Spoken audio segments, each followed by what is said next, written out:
Welcome to the Revival Method podcast, where we teach you actionable steps that you can take to start moving, thinking, and feeling better. Welcome back to the Revival Method podcast. I'm your host, Dr. Brandon Parker, and today's episode is all about troubleshooting the shoulder. And I've been getting a lot of DMs about questions on what they should do to help improve their shoulder, and they just don't really know where to start. And I felt like it'd be really fun to actually answer these questions, but through the lens of how I helped somebody just recently. But before we do that, I do have a couple things I have to mention. If you've been getting value from this show, please take the couple moments that it would take to give us a 5-star review. And also, please subscribe to the show. What that does is it tells the algorithm that this show is actually worth sending out to more people. And that would be helping me directly, because my goal is to help as many people as possible. And I can only do that by having a little bit more awareness than I have now. As you know, I do have a large following on Instagram. That's great, but the algorithm is very clear. Only 10% of my following will see a post at a time. So a lot of people are basically shut out and not being able to see the value that I'm dropping. Versus a podcast, I can go deep. I can answer any questions in depth, so you have a thorough understanding and you know how to navigate the problems that you're currently dealing with. The other thing that I wanted to mention was we are announcing our official scholarship winner tonight. One lucky winner is going to be winning a 3 months free coaching from me and my team, and also lifetime access to our mobility manual. The mobility manual is my catalog of rehabilitation programs that I have used with my clients, and they all work and they all have already made tremendous success stories that I should be posting, but I'm just pretty bad at doing that. So one lucky winner is going to be getting that. I do want to host more in the future. So if you are interested in being a part of the sweepstakes or whatever you would call that, I heavily suggest that you be a part of our newsletter or the community. You can find either one of those in the show notes below. You can click on the link and sign up. I would love to have a conversation with each and every one of you. Those are the two mediums where I actually can have a more direct response to you, whereas Instagram, you get lost in the noise. I'm sorry, but it's so hard to keep up with all the people in my inbox. Okay, so without further ado, let's actually talk about today's topic, and it's all about troubleshooting the shoulder. Now, this circumstance is actually a little bit more complex. So let me paint the picture for you. My client is 67 years old. He has had a fusion in the lower back. He has a hip replacement.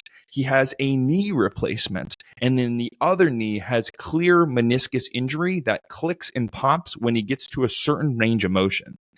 Any other doctor that is in allopathic medicine would probably just say, hey, you're really old, try not to exercise, here's some pain medication. And to be honest with you, that is not what you should be doing.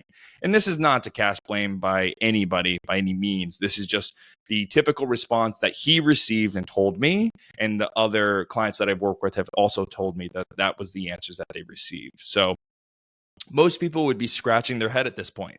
Well, the hip is messed up. Well, both knees are messed up. He can't reach over his head with a bad shoulder. He doesn't really know where to start, and I don't blame him, right? So we sat down, and without having a firm understanding of where he's starting, what his current expectations are, what his current goals are, we don't really know where to start. So that's where we started.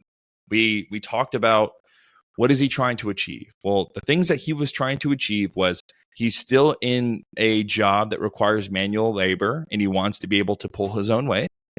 He is somebody that likes to be active outside of his job.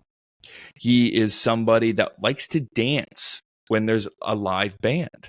And all these things require full shoulder mobility, full hip mobility, and full knee mobility, right? And he was just told that he shouldn't be exercising and he can just take these pain medications and just call it a day. Now, another layer of complexity to this is his body has been confirmed through x-ray full of arthritis, and he also didn't have a lot of muscle mass. This is probably due to the fact that he had a low intake of overall protein in his diet, and also because he hasn't been resistance training. As we age, if you don't eat your protein, if you don't do your resistance training, you will begin to dwindle. We don't have those hormones that are going to be preserving muscle like we used to. And we have to be doing everything in our power to try to maintain that muscle mass, right? So, as I laid all this out for him, the first thing I addressed was, hey, we need to start making some dietary changes, because with the stress that we're going to create with our exercise routines, we got to make sure that we are backing that up with proper nutrition and proper fuel to our body. So after giving him the talk of, these are the protein sources that you need to find, if you are somebody that's listening and you don't know where good protein sources are, let me know. Reach out to me in either the newsletter or the community, and I'll send you a list of protein sources. And then I also talked to him about overall caloric intake, making sure that it was a proper level of calories in, where he's not gaining a large amount of fat, but just enough of a caloric intake, or I should say surplus, to make sure that he is fueling his body, and the body has a little bit of extra calories to promote restoration. After having that conversation, then we can actually get into the fun exercise intervention plan, right? So day one, we get into the gym after our conversation about nutrition. We started to see where he was at. Well, he didn't have a lot of balance. He could not get into a staggered stance, kind of like a lunge pattern, if you will, without holding on to something. That told me that his hips had really no ability to stabilize on their own. That was the first thing that I noticed. Then we try to do a typical, hey, let's squat down to a chair. Let's see what you can do there. There was a lot of issues there with just it being very hard. So that told me that his quads, his glutes, all needed to be reinforced if he wants everyday activities to be easy, especially if he's going back to a manual labor job. Then to the shoulder, we did some global shoulder movements. He could not reach over his head. He got stuck about halfway up. He could not reach out to the side. And all of these issues landed with a sharp pain on the outside of his shoulder. When you have a sharp pain on the outside of the shoulder, pinpoint, most of the time it's a rotator cuff issue. So that told me that not only do we have to build global range of motion back into that shoulder, we also had to strengthen that rotator cuff in a way that it wasn't too much for him, and also in a way that he didn't flare up, right? So now I just created the baseline for you. So he didn't really squat too well. His hips didn't really rotate too well. His balance and his hips were pretty off. And then as for his shoulder, almost everything hurt it, and he couldn't reach above his head. So what are the principles that you can take home from this, that if you're not in this specific problem, but you're something close to this, you can do yourself? Okay.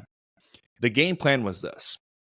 Find where the shoulder's range of motion ended, meaning where did the pain start, right? If my pain started about 90 degrees above my head, let's actually work out at 80 degrees right before that sticking point.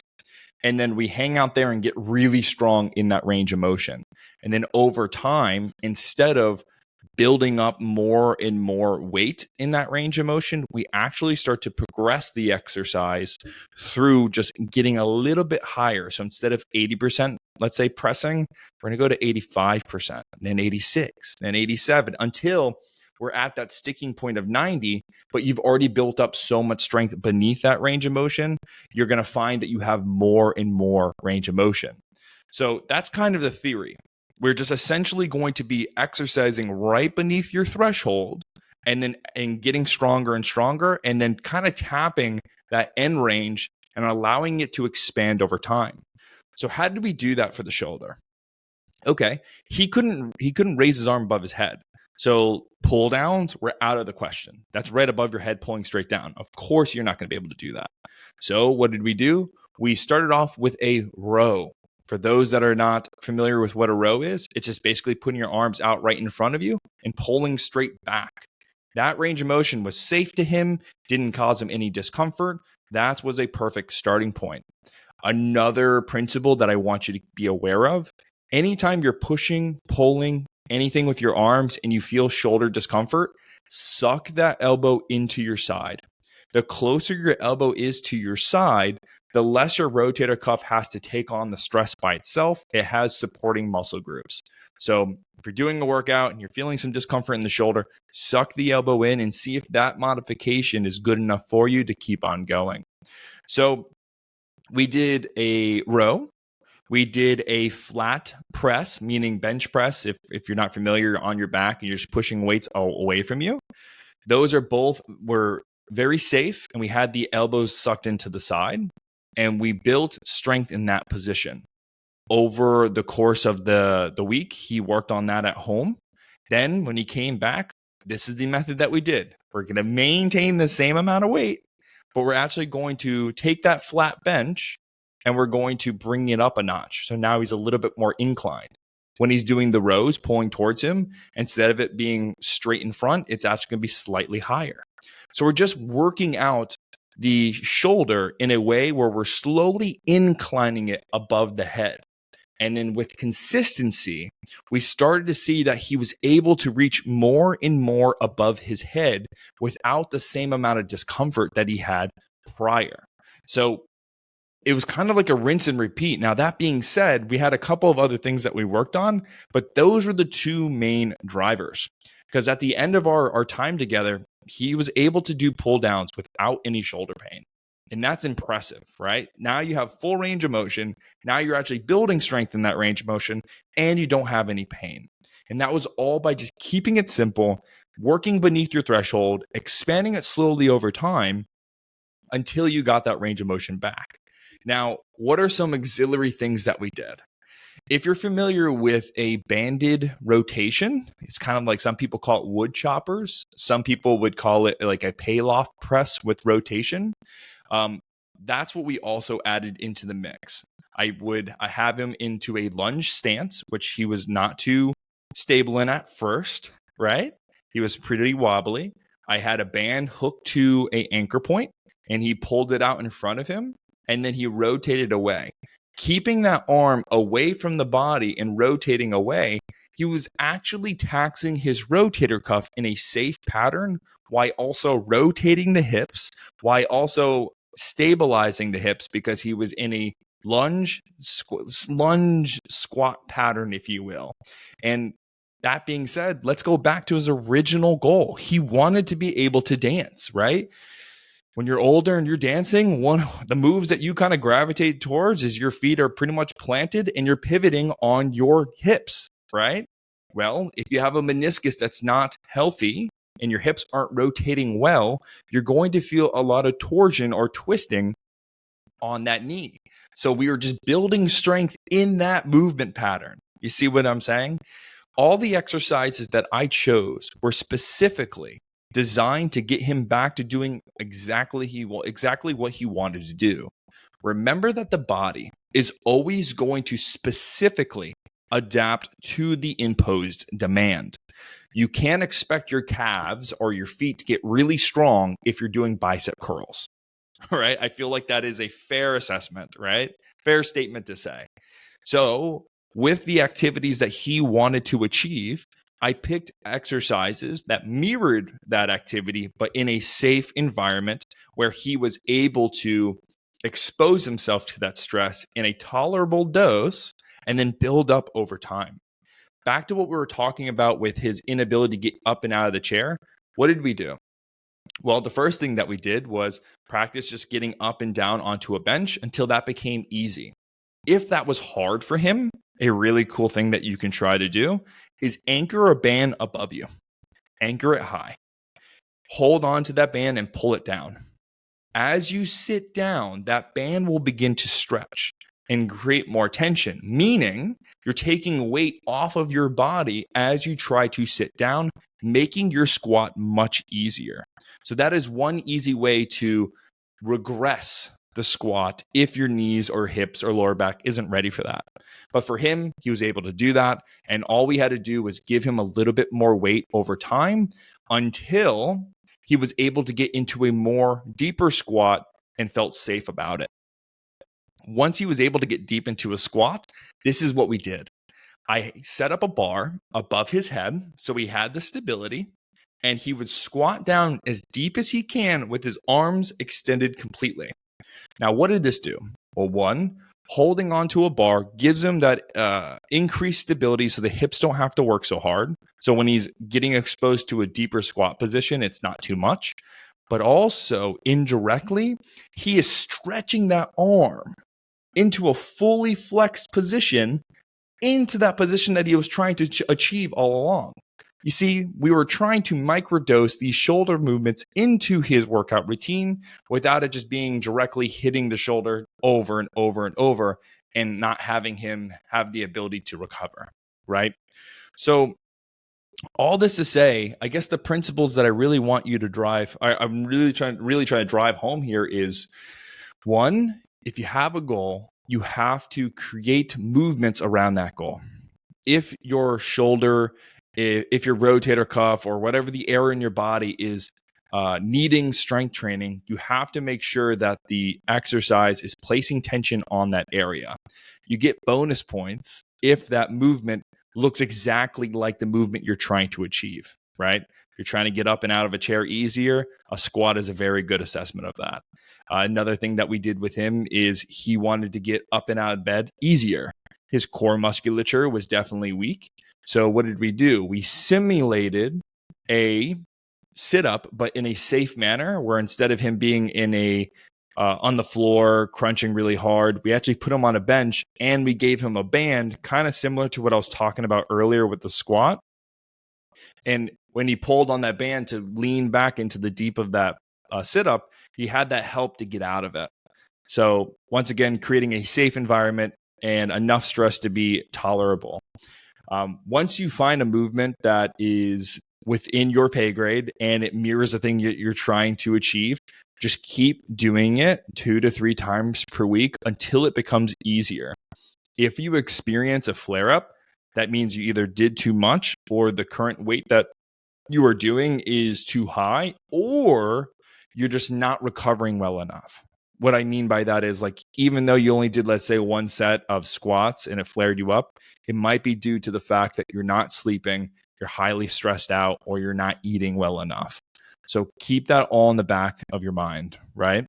But once you find a couple movements that help you get closer to the goal that you're trying to achieve, you do it 2 to 3 times per week and you keep progressively overloading, like you do a little bit more weight, reps, range of motion each time, you will adapt. You will get better as long as you are in a healthy state and the structures that you're taxing have the ability to adapt, which everything has the ability to adapt as long as there's tension is being placed on it. So if you have like a massive tear, there's no tension being placed because there's no 2 anchor points. I hope that makes sense.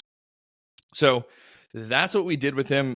He lost 6% of his body fat in the course of 2 months. He also increased strength on every one of his ranges of motion. He can squat deeply now. He can reach over his head. He can get into a lunge position without losing his balance. Everything is going perfect, and it only took him 2 months. Imagine what you could do if you had the same timeline, the same guidance, and also the same, I would say, roadmap. And I just gave it to you. Okay. So if you have any questions, concerns, just please let me know. I want to be able to help you get to your ideal state, get you back to doing the things that you want to do. All right. Peace.